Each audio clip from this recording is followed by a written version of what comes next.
हमें एक बैरियर चाहिए होता है और मुझे लगता है कि जब हम स्मॉल टाउन्स से इस तरह से निकलते हैं तभी वो बैरियर्स ख़त्म होते हैं, एक एलीट लिटरेचर और एक कॉमन मैन के बीच के जो बैरियर्स होते हैं।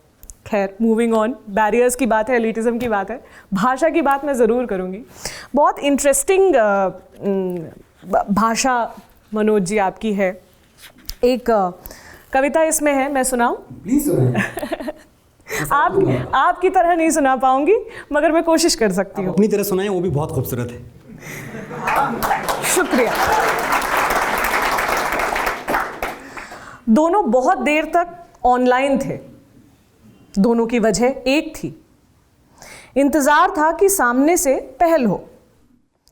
घंटों गुजर गए, न यहां से शुरुआत हुई न वहां से।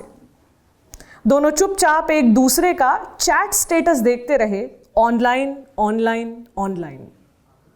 यूं ही एक दूसरे को ऑनलाइन देखते हुए कई शामें बीत गईं। फिर वही हुआ जिसका डर था, प्यार हार गया, जिद्दें जीत गई। एक खूबसूरत रिश्ते का टूटना टल जाता अगर ऑनलाइन टाइपिंग में बदल जाता। सोशल मीडिया जो हमारे जीवन का इतना बड़ा हिस्सा है, उसको आप कितनी सहजता से इस तरह कविता में ले आए? क्योंकि कविता को इवॉल्व होना होगा। मेरी जो स्कूलिंग है पोइट्री की, वो बड़ी हार्डकोर वाली स्कूलिंग है इनफैक्ट।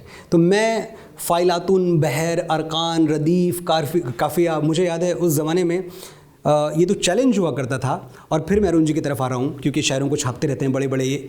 जब आपको ये कहा जाता है कि देखो भैया, मीर के ज़माने में तो तकरीबन 76 बहरें हुआ करती थीं, तो वक्त के साथ वो कम होता गया, 76 से 50 हुई, 40 हुई, इस वक्त तकरीबन मेरे ख्याल से 7-8 बची हैं।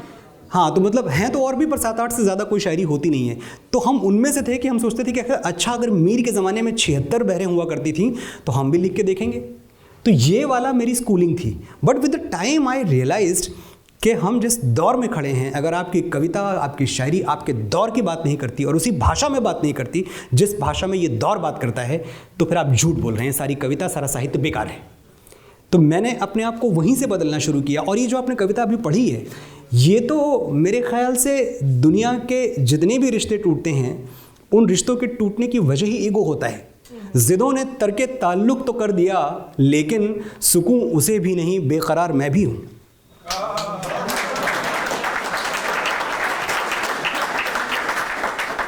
ज़िदों ने तरके ताल्लुक़ तो कर दिया, लेकिन सुकून उसे भी नहीं, बेकरार मैं भी हूँ। ज़ुबान कहती है सारा कसूर उसका है, ज़मीर कहता है कुछ जिम्मेदार मैं भी हूँ।